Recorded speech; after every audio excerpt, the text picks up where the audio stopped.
Modern Love, the podcast, is supported by... Produced by the iLab at WBUR, Boston.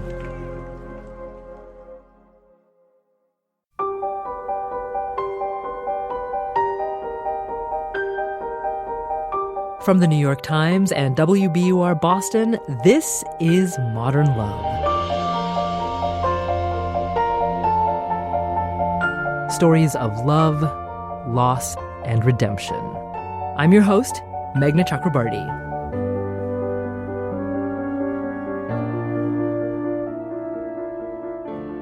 Modern love essays explore universal questions, but they can also be products of particular moments in our culture. A snapshot in time. Dominick Zarrillo's essay about his son was published in 2012, but it feels very much like it's of a different time. It reveals how far we have come and how powerful a father's love can be. Here's Bobby Cannavale reading Dominick's piece, A Father, a Son, and a Fighting Chance. When my son Jeff was little, he was a pain in the neck about eating. On one drive to Huntsville, Alabama, he sobbed for 70 minutes, I know because I timed it, about how we were starving him to death. We stopped at a diner and ordered him a meal, and he proceeded to eat about 4 bites before claiming he was full.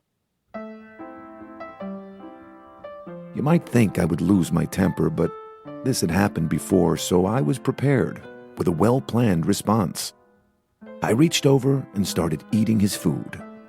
Bite by bite, I finished everything on his plate, figuring that would teach him to mind his dinner.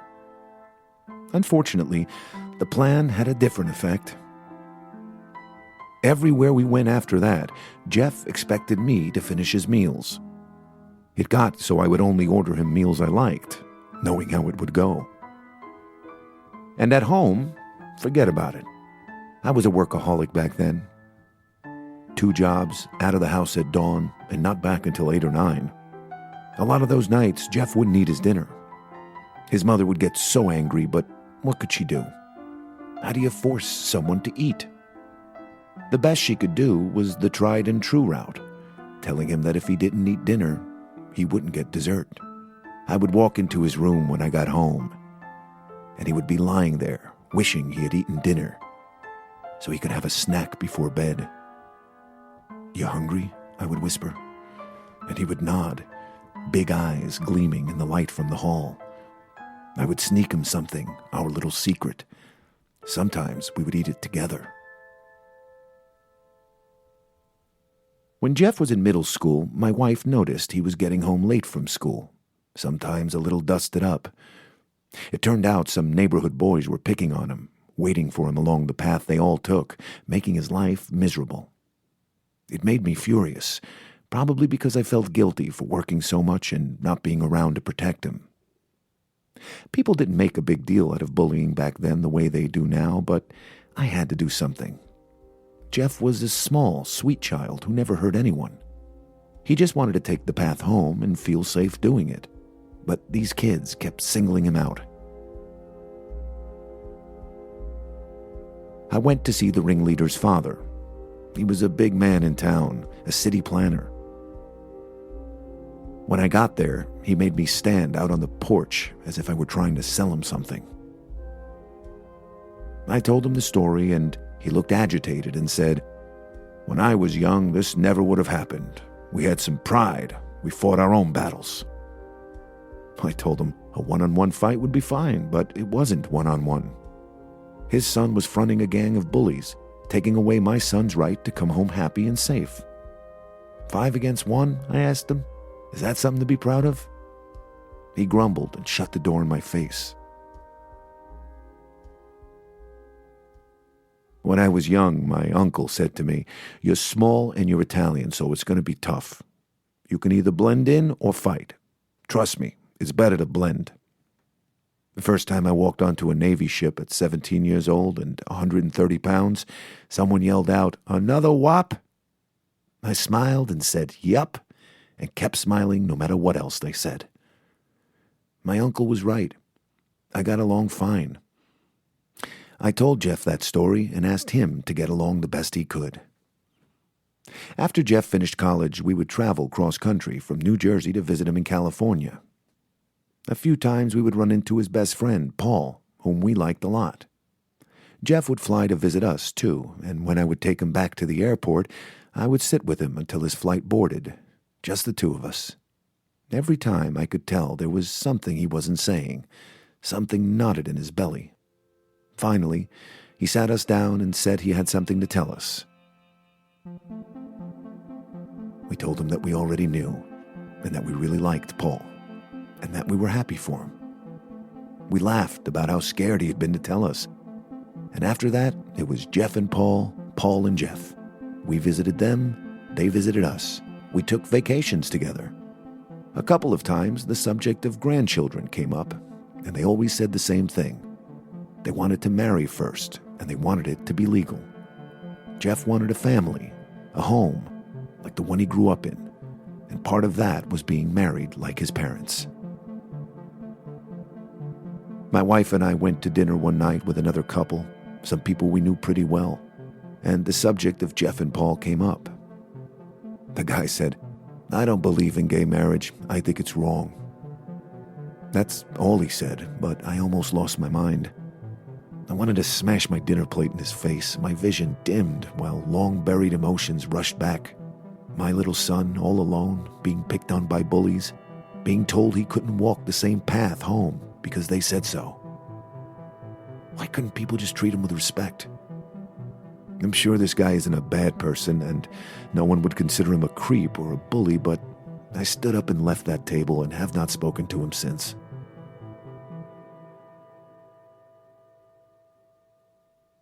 For our next trip with Jeff and Paul, we went to Hawaii. The boys talked my wife and me into taking a long boat ride in a little rubber dinghy. I was dubious from the start, and rightly so. The weather turned ugly, and the waves got huge, 3 times higher than the boat. We all thought we were going to capsize. I held my wife's hand, drawing on the strength of our love and our years together, knowing no matter what happened, it would be okay because we were together. Across the boat, I saw Jeff holding Paul's hand in exactly the same way. That night at dinner, we laughed and drank too much and toasted our narrow escape. At one point, Jeff's face was pure happiness as he looked at Paul sitting next to him.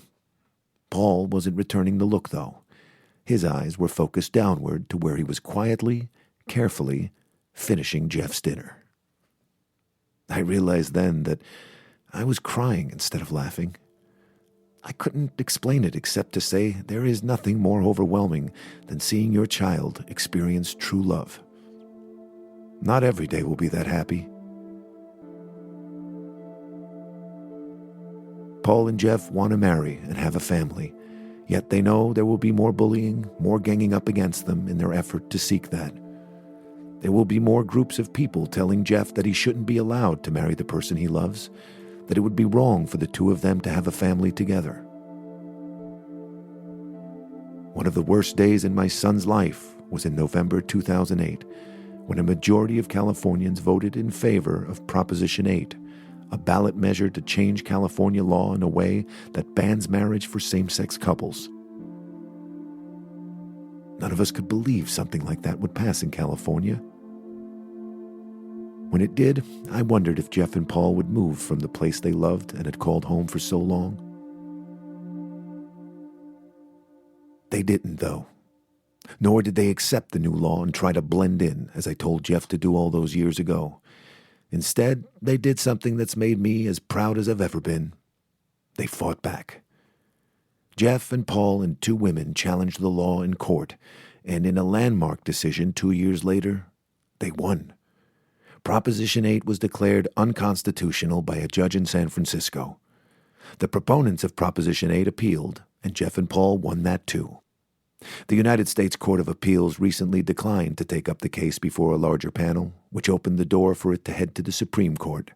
Meanwhile, Jeff and Paul still can't legally marry. I want my son to experience the joys of being a father. I want him to marry the person he loves and raise a family. For now, he is still waiting and fighting. I see how much the struggle costs him, how discouraging it is that despite his strength and patience and faith in the system, the ultimate decision rests in the hands of those who have yet to act. One day soon, though, the powers that be are going to do the right thing. One day soon, they're going to let my brave, beautiful boy walk the same path we all get to take home.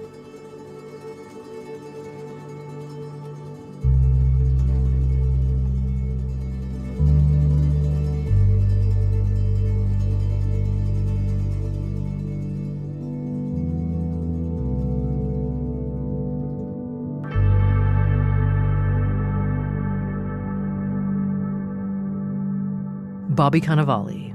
You can see him in the movie Jumanji and the hit TV show Mr. Robot. How have things changed for Dominick and Jeff and Paul? More after the break.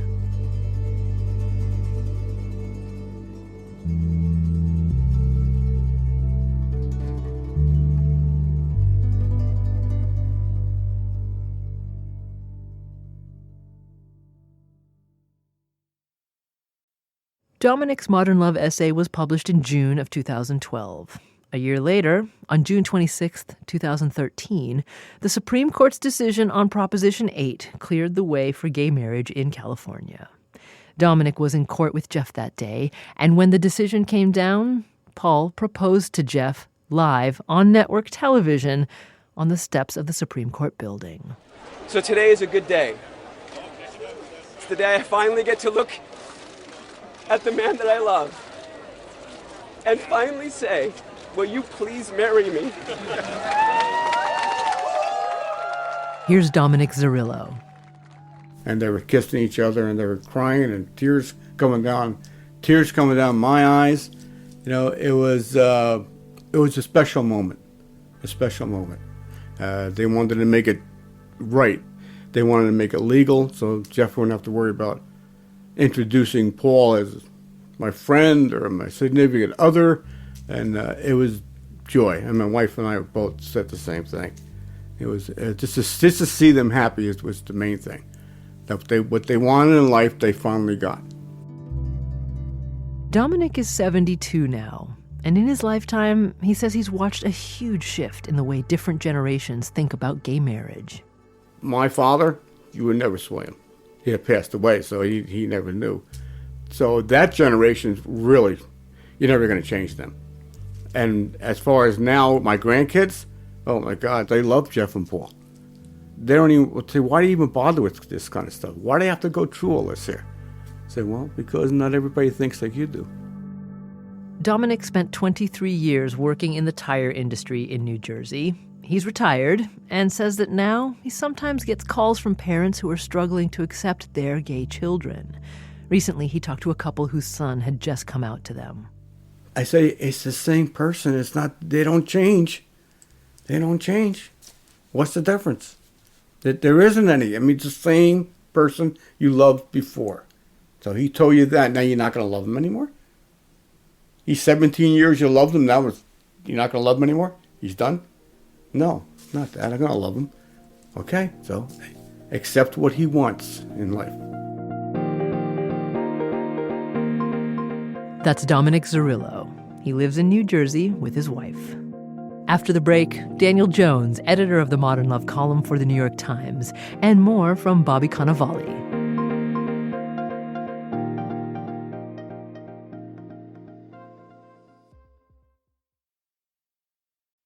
Dan Jones says that when he reads this piece, he's moved by Dominick's strong sense of what is right.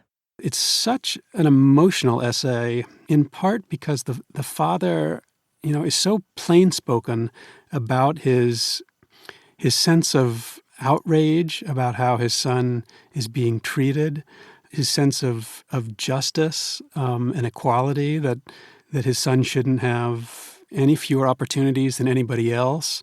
He really just lays out his emotions. And when you realize that his son is behind the lawsuit that wound its way all to the Supreme Court, I don't know, this story really, I think it changed the world.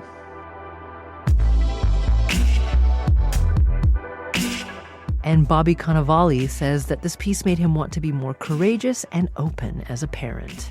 I was really just moved by how this father expressed his love and his admiration for his son. That just moved me so much.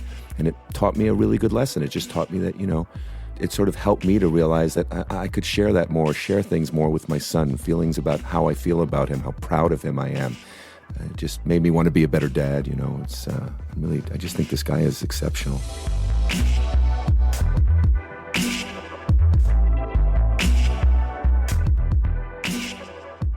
Next week on Modern Love, Kate Winslet. But in the weeks after I learned that the breast cancer I have been in treatment for over the past year had spread to my bones, breaking my spine and becoming incurable and most likely fatal, finding the perfect living room couch has begun to feel like the most important thing I've ever done. Modern Love is a production of The New York Times and WBUR, Boston's NPR station. It's produced, directed, and edited by Jessica Alpert, John Perotti, Amory Sievertson, and Caitlin O'Keefe. Additional sound design and scoring by Matt Reed. The idea for the Modern Love podcast was conceived by Lisa Tobin. Iris Adler is our executive producer. Daniel Jones is the editor of Modern Love for The New York Times and advisor to the show. Music for the podcast, courtesy of APM. I'm Meghna Chakrabarti. See you next week.